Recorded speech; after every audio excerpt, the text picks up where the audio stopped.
Pues, ingeniero, buenas noches. Nosotros somos el grupo que vamos a tocar el tema evaluar el estado superficial y estructural de los pavimentos flexibles y rígidos, tramos representativos de la ciudad de Puno. Quien le habla es el ingeniero Alfredo Vargas González y mi compañero, Yuri Eder Uriburu Leo. ¿sí? Y el día de hoy, ingeniera Adela, vamos a poder compartir esta exposición. Y bueno.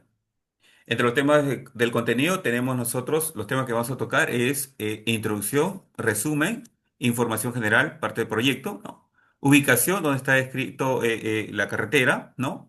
Vamos a tocar parte de los temas, ¿no? Objetivos generales, objetivos específicos, la metodología empleada, fundamentación, estabilización del suelo, estabilización mecánicas, estabilización con aditivos, estabilización con técnicas generales, y también vamos a tocar la descripción de asfalto, ¿no? Que es, ¿no? Cementos asfálticos, asfaltos líquidos, emulsiones asfálticas, ¿no? Asfalto modificados, descripción de la mezcla asfáltica, mezclas asfálticas convencionales. También vamos a tocar mezclas tipo super pave, micropavimentos, mezcla tipo ASM, ¿no? Vamos a tocar temas de consideraciones generales y la determinación de porcentaje, dosificación de la mezcla, ¿no? Y bueno, dentro de la introducción de este proyecto ingeniera es desarrollar las estructuras viales que constituye un factor determinante para el crecimiento económico y la integración social en las ciudades, ¿no? También resumen de todo de esta información es esta investigación nos ha ayudado a desarrollar que en la ciudad de Puno, ¿no? Es evaluar el comportamiento de las patologías, ¿no? Patología estamos hablando, ¿no? Las fallas que pueda tener, ¿no? Patologías, ¿no? Similar al de concreto, presentes de ese tipo de pavimentos urbanos, ¿no? Con pavimento flexible, ¿no? Estamos hablando del asfalto, ¿no? Ubicados en la avenida Floral. Y el pavimento rígido que estamos hablando con respecto al concreto, ¿no? Puede ser concreto, concreto permezclado o puede ser también reforzado, que puede ser con malla, por eso dice concreto rígido. El estudio comprende el análisis visual de las fallas superficiales, ¿no? Ese es el breve resumen con respecto a este punto que estamos tocando, ¿no? Eh, Como vemos acá, está ubicado en Puno, eso es prácticamente es el pavimento flexible, ¿no? En esta parte estamos ubicando el pavimento rígido, ¿no? Que es de concreto, que hemos mencionado, y eso está ubicado en la ciudad de Puno, en este caso está Girón Carabaya. Eh,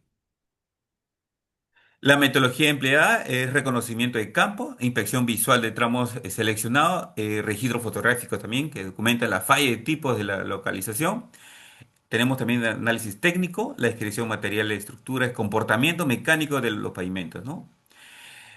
Fundamentos de las estabilidades del suelo, ¿no? Hemos visto que acá, según establece el Ministerio de Transporte, siempre bajo las normas, ¿no? Tenemos la norma, la E050, suelos y cimentaciones, tenemos la E070, pavimento, la estabilización de efectuar mediante métodos mecánicos, químicos y físicos, dependiendo de los tipos de suelo, ¿no? También hemos visto la estabilidad mecánica. La estabilidad mecánica consiste en modificar la estructura granulométrica de los suelos mediante la mezcla graduación, ¿no? De compactación, ¿no? También tenemos herramientas, equipo utilizado, para ese equipo, para realizar ese tipo de trabajo, hemos utilizado motoniveladora, compactador liso vibratorio, ¿no? Rodillo de cabra, humedecedor de cisterna, ¿no? ¿No? Una cisterna. Y ensayo laboratorio, ¿no? Como Proctor, estándar modificado de CBR, que es muy importante, ¿no? Y su aplicación, ¿no? Empleada principalmente en la base, bases granulares, pavimento flexible, ¿no? O preparación de la subrasante, ¿no? Antes del pavimento, ¿no? Es el material, cuando hablamos de subrasante, estamos hablando del el material préstamo, ¿no? Que es el afirmado, pero ese para poder reforzar la subrasante, ¿no? Se ha traído material préstamo en este caso, ¿no? Y bueno, en este caso estamos viendo el tema del rodillo compactador, ¿no? También vemos también que tenemos el estabilización con aditivos, ¿no?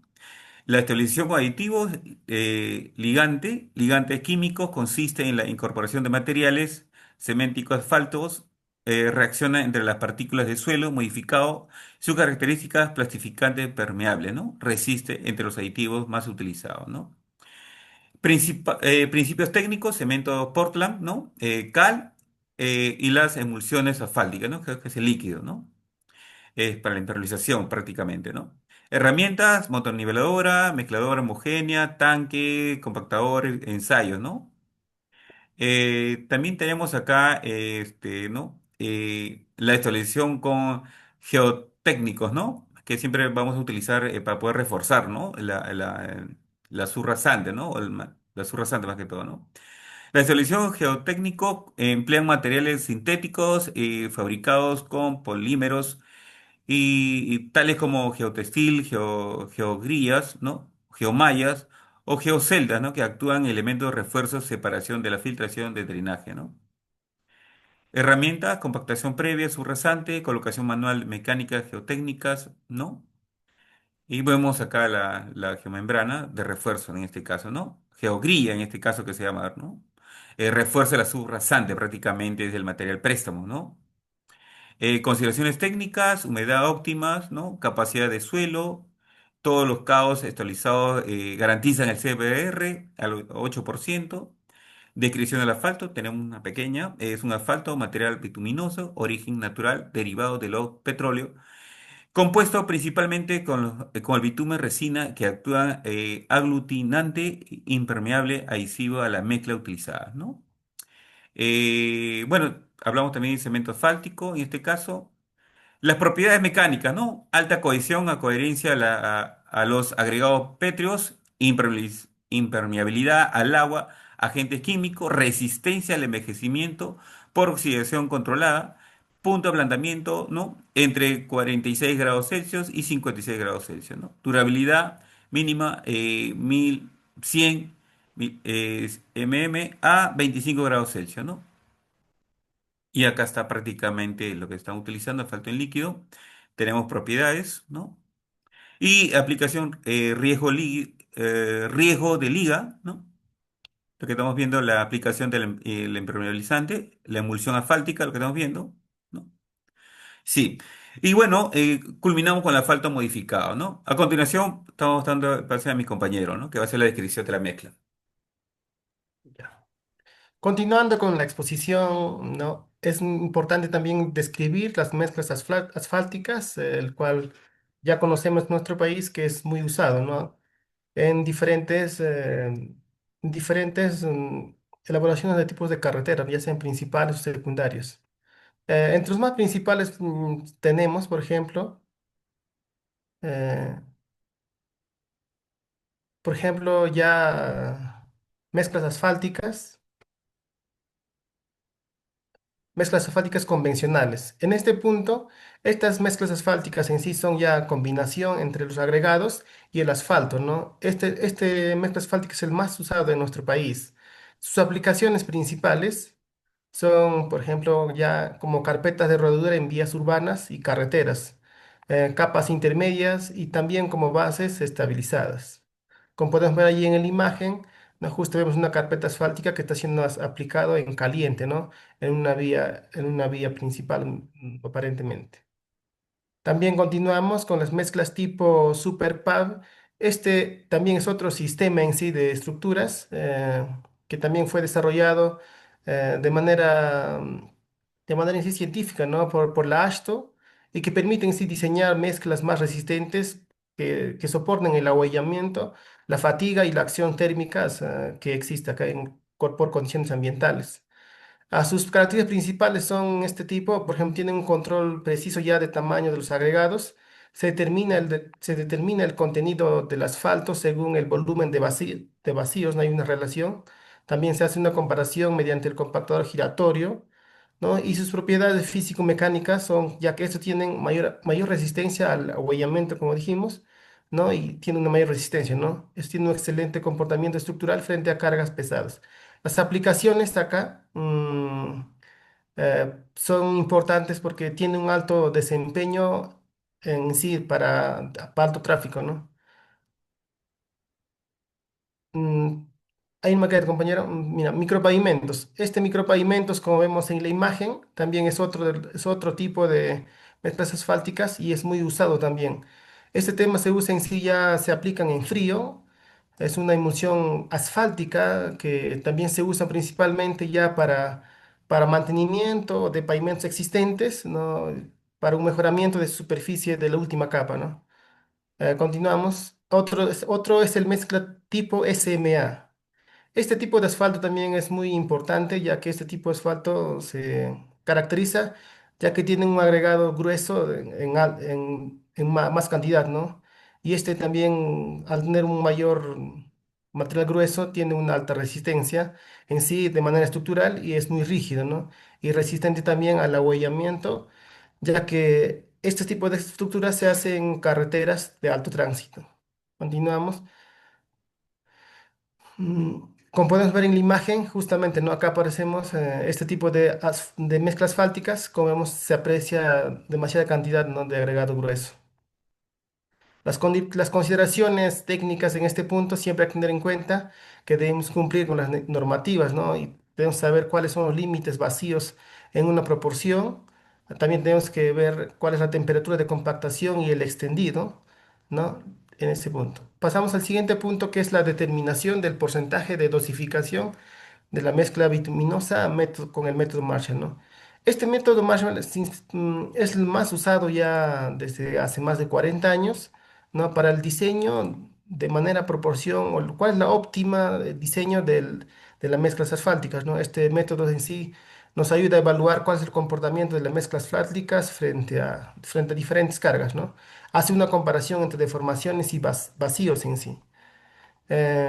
Como podemos ver, el procedimiento técnico en sí se selecciona ya los materiales que se van a usar, qué agregados, qué finos y cuáles son las gradaciones que tienen que cumplir. También se determina ya las curvas de granulometría, preparación de probetas, ensayo de estabilidad y flujo, y luego se hace sus cálculos de las propiedades volumétricas de cada agregado, ¿no? Continuamos. Como podemos ver ahí, hasta también en este punto se hace un análisis en este cuadro, por ejemplo, la estabilidad con el porcentaje del asfalto, ¿no? Otro cuadro también hay una relación donde podemos ver cuál es la proporción entre los vacíos y el contenido óptimo asfáltico. Las propiedades analizadas en sí en este método Marshall, uno de ellos es la estabilidad Marshall, ¿no? ¿Cuál es cuál representa en sí la resistencia máxima que ofrece la mezcla antes de que ocurra una falla plástica en este punto, ¿no? En sí, esta estabilidad es muy importante, ya que esto nos ayuda a ver en sí cuál es la capacidad de soporte que tiene la mezcla asfáltica. El flujo también es otro importante, ya que esto vemos, ¿no? Que sufre la mezcla al alcanzar la carga máxima, ¿no? Cómo se refleja, ¿no? Su ductibilidad, su flexibilidad, ¿no? Y también tiene que estar dentro de un rango aceptable según las normas. Igual se analiza los vacíos de la mezcla, los vacíos en los áridos, y también como podemos ver resultados esperados y criterios aceptados, ¿no? Cómo deben quedar al final. Como podemos ver en la imagen, este es el equipo Marshall, se hace un ensayo ahí, ¿no? Bueno, pasamos al siguiente punto sobre la descripción de la estructura del pavimento flexible, ¿no? La estructura del pavimento flexible en sí, como sabemos, es una estructura que está compuesta de varias capas. No según las normas, como la norma es 0,70 en pavimentos conocemos, ¿no? Hay pavimentos flexibles en sí, y también pavimentos rígidos. El componente principal, podemos ver, por ejemplo, acá, son las carpetas asfálticas, que es la parte final, ¿no? La superficie, también conocemos como la superficie de rodura, como podemos ver en la imagen, ¿no? Y es la parte final, ¿no? El espesor varía dependiendo del diseño que se hace, puede ser entre 5 y 10 centímetros, dependiendo del alto tránsito que se hace, ¿no? Otro es el base, debajo de esta carpeta asfáltica, es el base granular. Este material tiene que ser mucho mejor en comparación a su base granular, por lo cual su CBR tiene que ser mayor a 80%, ¿no? Como podemos ver en la imagen, ¿no? Es la capa que va debajo de la carpeta asfáltica. La subbase granular también es otro capa que está es una transición, ¿no? Entre la subrasante y la base, ¿no? Este también tiene que ser ya un material de mejor calidad, que la subrasante, por lo cual siempre se determina, tiene que ser su CBR mayor al 8%.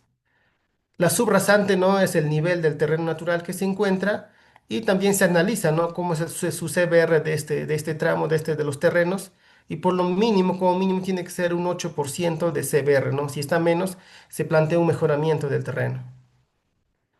Cuando hablamos de distribución de fuerzas en pavimento flexible, ¿no? En sí es la reacción de cómo se transmiten las fuerzas, como pueden ver en la imagen, de una carga hacia las capas de las estructuras asfálticas, ¿no?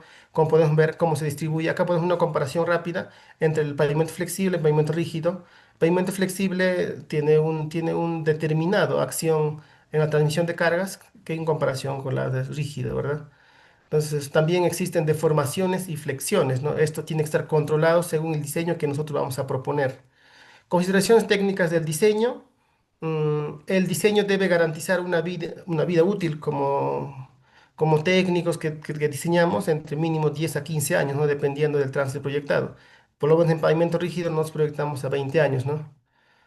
El otro punto, ya para finalizar, estamos hablando sobre la evaluación de patologías en pavimentos flexibles y rígidos en la zona que hemos elegido nosotros. En este punto, ¿no?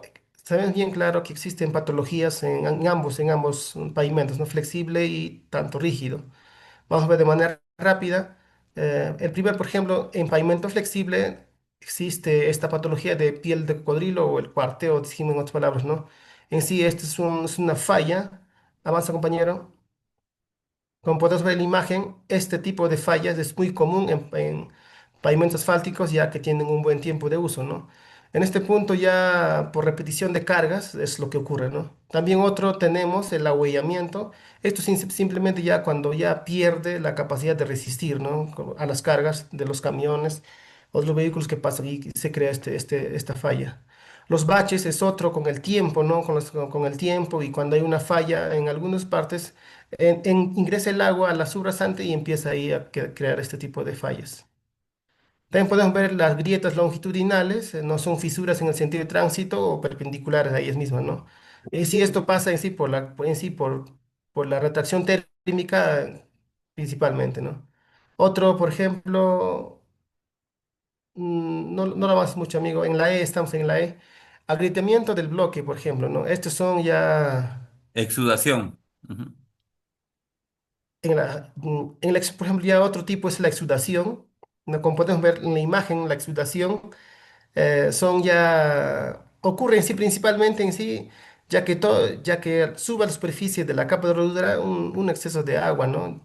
Pues esto en sí principalmente por las altas temperaturas. La corrugación es otro factor, son en sí ondas cortas periódicas que ocurren, ¿no? Por las mezclas inestables y eso exactamente. Las depresiones lo mismo, ¿no? Prácticamente por las cargas o por fallas geotécnicas, estamos en la H, amigo, en la H. Ajá. Mira, las depresiones son también cuando hay ahuellamientos o hundimientos, ¿no? Simplemente en una zona, ¿no? La grieta del borde, esto también es muy importante, ya que son fallas principales, ¿no? Los parcheos también es otro factor principal de fallas en este punto. También tenemos las patologías en el pavimento rígido. Podemos empezar, por ejemplo, el A es el levantamiento de junta, ¿no? Es otro fallas en pavimentos rígidos que ocurre comúnmente en este tema, en este tipo de pavimentos. También tenemos la grieta de esquina, ¿no? Estos son, dependiendo del tamaño de los pavimentos, de los paños, ocurren, ¿no? Por la acción de las cargas de los vehículos. En la C, por ejemplo, podemos ver la losa dividida. Estas son ya fallas, principalmente se causa por el tránsito pesado, ¿no? Cuando hay cargas que superan la resistencia del concreto y también por el tiempo. Su solución es entonces ya prácticamente ya reemplazarlo, ¿no? En la D, por ejemplo, podemos ver la grieta por durabilidad. No, en sí estas son ya grietas ya prácticamente por el clima, ¿no? Por el tema de hielo y deshielo, ya que ocurren los agregados, sufren cuando ingresa prácticamente el hielo al concreto a expandirse, ¿no? Y ocurre este tipo de fallas. El escalonamiento en la E. El escalonamiento también es otro falla principal en este tipo de concreto, ya que estos son factores, puede ser por proceso constructivo, no lo han alineado bien, o por levantamiento del mismo por falla geológica, ¿no? La F, por ejemplo, también tenemos fallas en la junta, ¿no? Este tipo de fallas ocurre comúnmente en en todos los tipos de pavimento. Eh, y finalmente, también tenemos, ¿no? En la G las fallas, grietas longitudinales y también hay fallas por bombeo y fallas por funcionamiento, ¿no? Como podemos ver. Bueno, pasamos a conclusiones. Bueno, se han hecho, vamos para concluir, no se han hecho la evaluación comparativa en sí de dos pavimentos urbanos en la zona del Puno, del flexible en la Avenida Floral y rígido, ¿no? En la Girón Carabaya. Hemos identificado en sí varias patologías, sus causas y condiciones. Si bien es cierto, el pavimento flexible en sí presenta mayor nivel de deterioro en sí, en comparación con el pavimento rígido, ¿no? Pero lo bueno que el pavimento flexible es más fácil, es más económico. En cuestión del pavimento rígido muestra un mayor desempeño estructural, resiste más, ¿no? Pero también existen fallas, ¿no? Principalmente en tema de juntas, hay grietas por contracción, etcétera, ¿no? La estabilización, como se ha explicado anteriormente, también es adecuada dependiendo del tema de la subrasante que encontramos, ¿no? Se determina y luego se hace un análisis para usar aditivos como cementos, geosintéticos y elevar la capacidad para mejorar este tema.